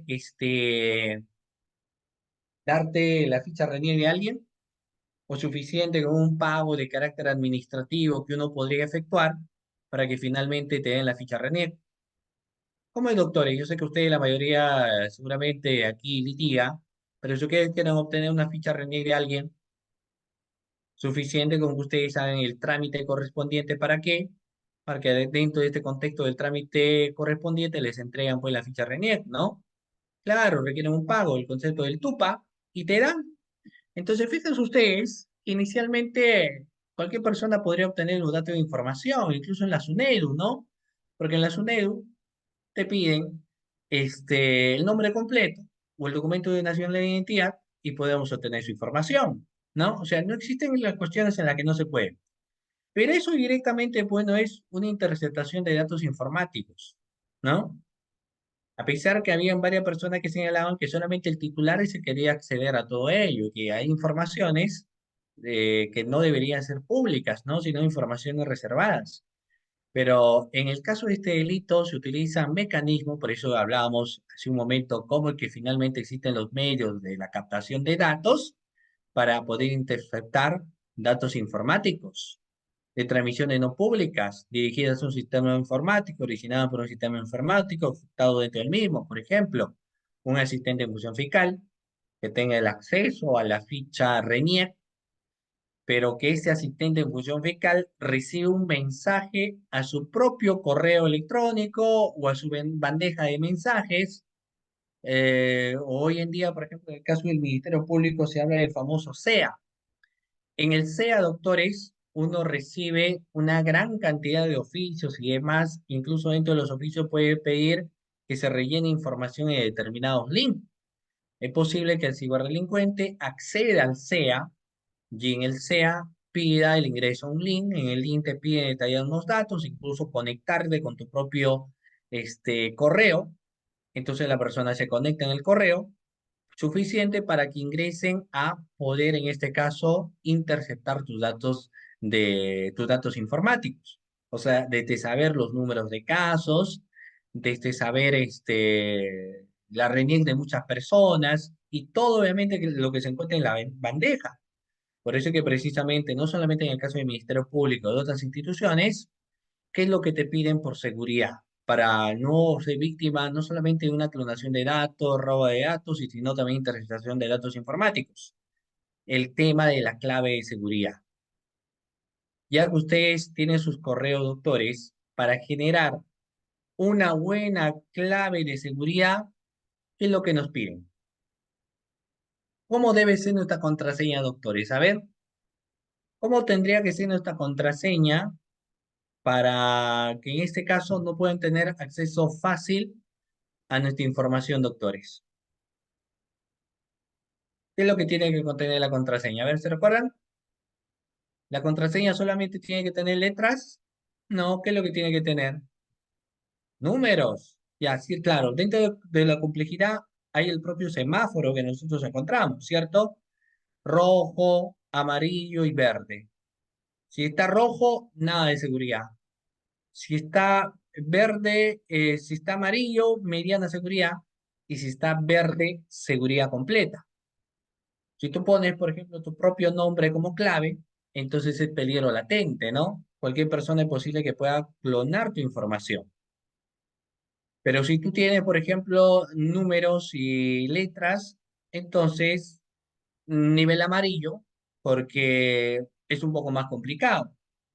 Pero si tú tienes un nivel donde está números, letras, símbolos, entonces será verde. ¿Y por qué todo esto?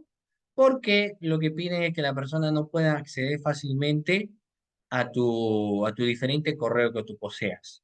Y aparte de eso, ya las entidades de varias empresas ponen cierto contexto de protectores para que tú no puedas ingresar. ¿Y cuál es el objetivo? Robar tus datos en algunas ocasiones, pero en la gran mayoría interceptar tus datos informáticos.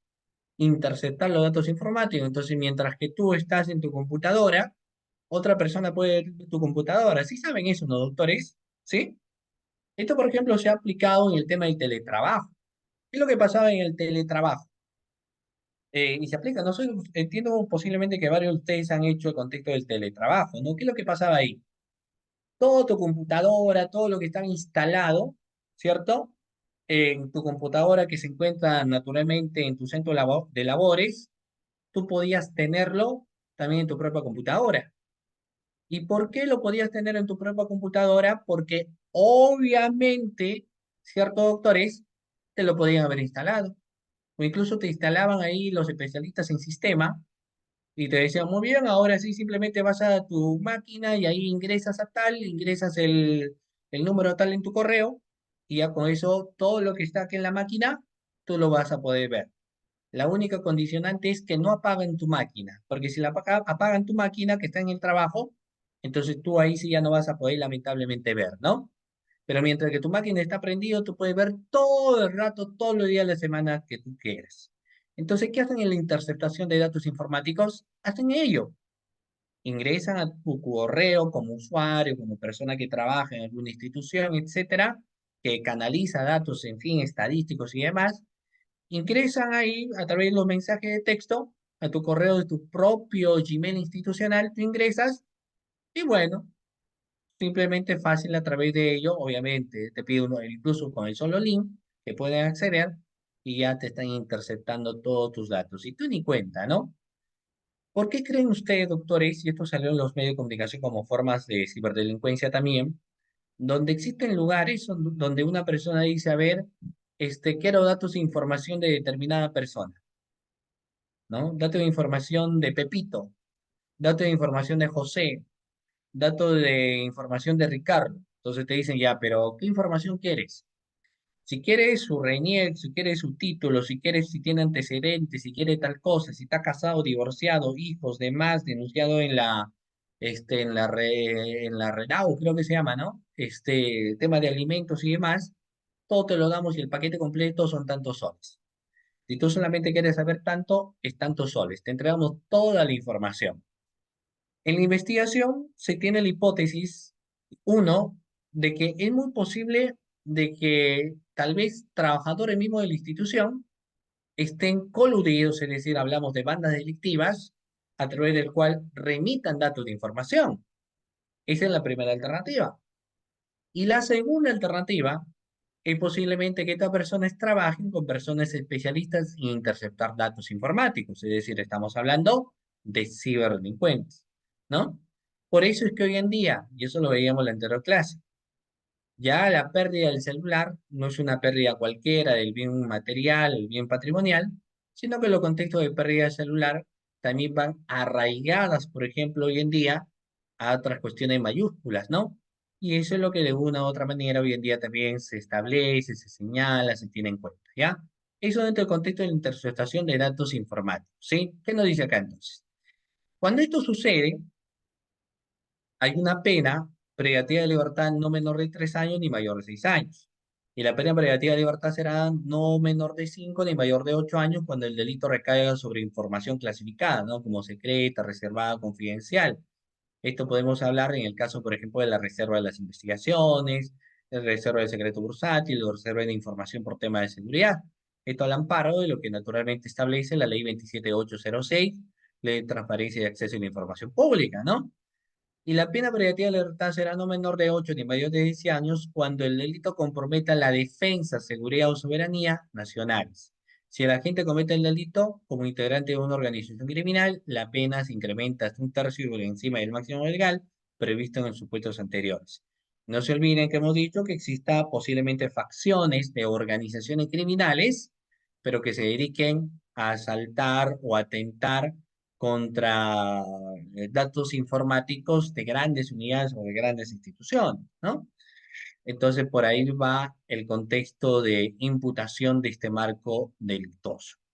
Ahora, ¿uno puede denunciar ello? Sí, porque en el caso de la interceptación de datos informáticos, no es una interceptación perfecta. Por ejemplo, ¿qué es lo que sucede, doctores, cuando una persona, miren, no sé si alguno de ustedes trabaja para el Estado, pero si ustedes sacan, digamos, su ficha RENIEC de cualquier persona, entonces dicen, a ver, voy a sacar la ficha RENIEC de Pablito, o voy a sacar la ficha RENIEC de Pedrito, ya, ok. Cuando ustedes sacan, doctores, su ficha RENIEC, vamos, no aparece el nombre del usuario, la fecha en la cual se ha sacado, ¿aparece o no aparece, doctores, el nombre del usuario? ¿Aparece o no aparece la fecha en la cual se ha sacado la información? Sí aparece. Se han dado casos de personas que han terminado siendo comprendidas en una investigación por, en ese caso, dar datos, ¿no? Entonces, lo han incluido en investigaciones por contexto de ciberdelincuencia porque supuestamente eran parte de una banda delictiva que ellos, cuya función tenía, era de recibir llamadas y en esa llamada le decían, nos están pidiendo o vamos a pedir tanto dinero, pero le hemos dicho que estos son los datos de información que vamos a dar. Entonces, personas que supuestamente, ¿de quién la información? Dame el nombre completo, yo te envío la ficha RENIEC y te doy.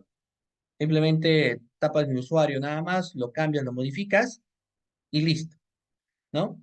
Y eso es lo que hacen a veces. Pero ¿qué es lo que sucede cuando lo interceptan? El dato de información sale del nombre del usuario original, por más que el usuario original no lo haya sacado.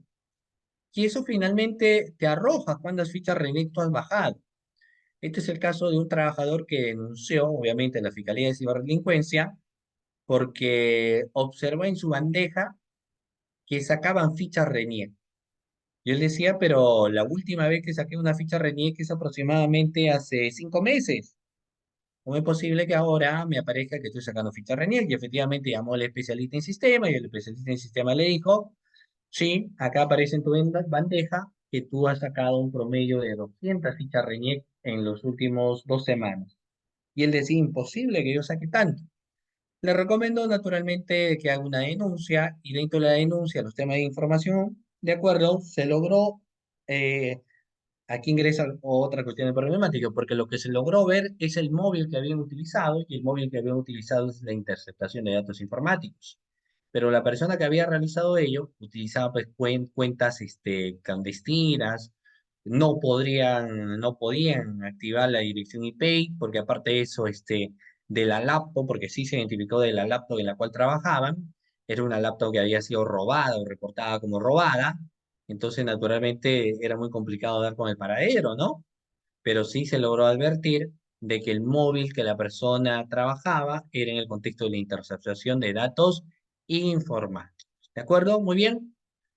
Ahora vamos a ver aquí el capítulo 5 que está relacionado a los delitos informáticos contra el patrimonio.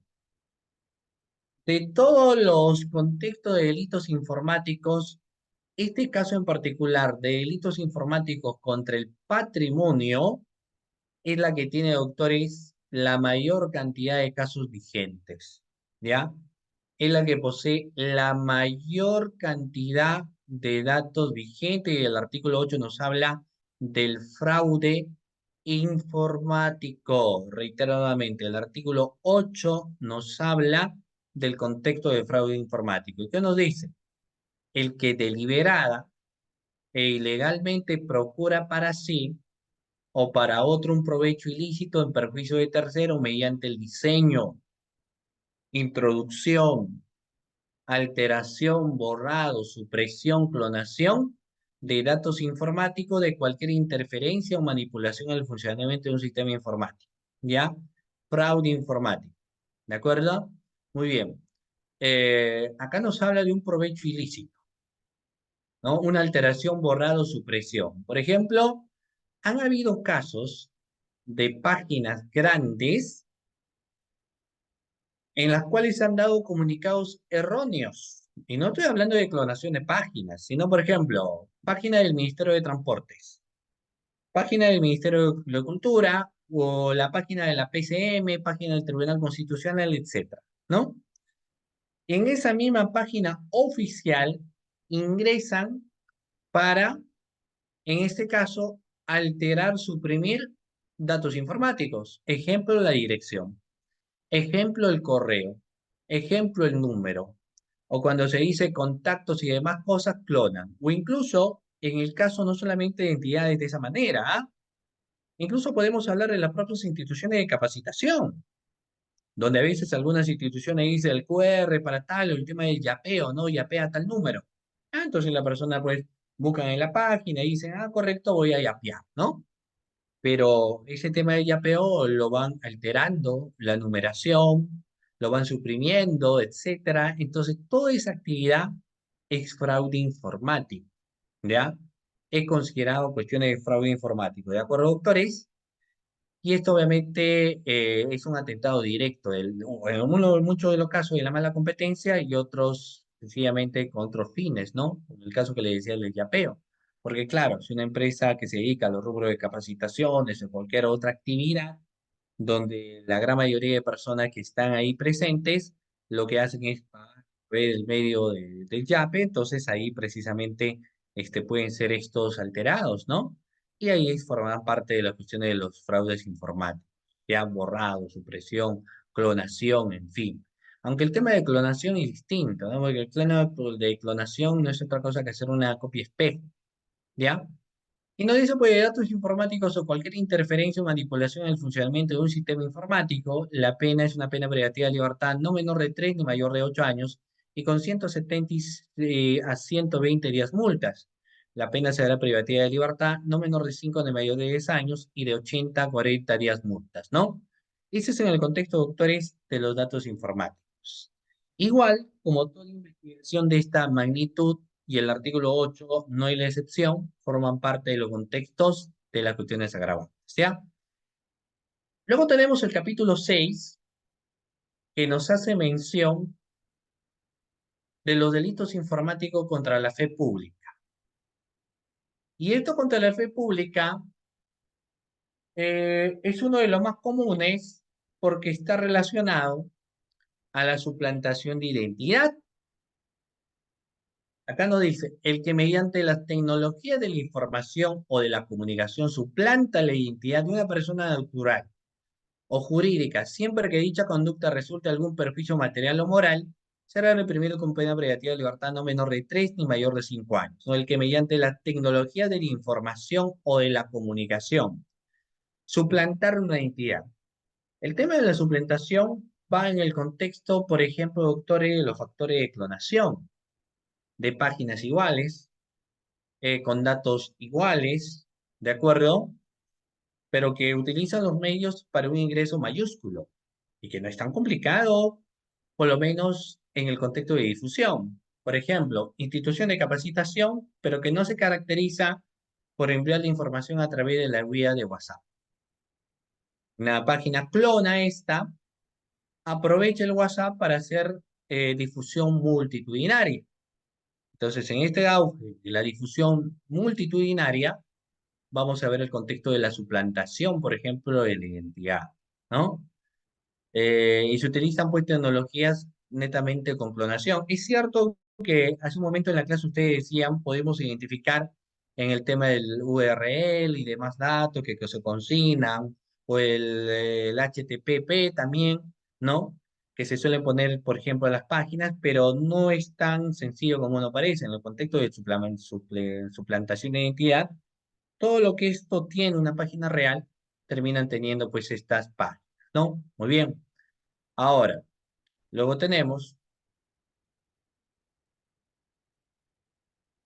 ya esto hemos hablado, acá, por ejemplo, el abuso y mecanismo de disposición informativa, ¿no?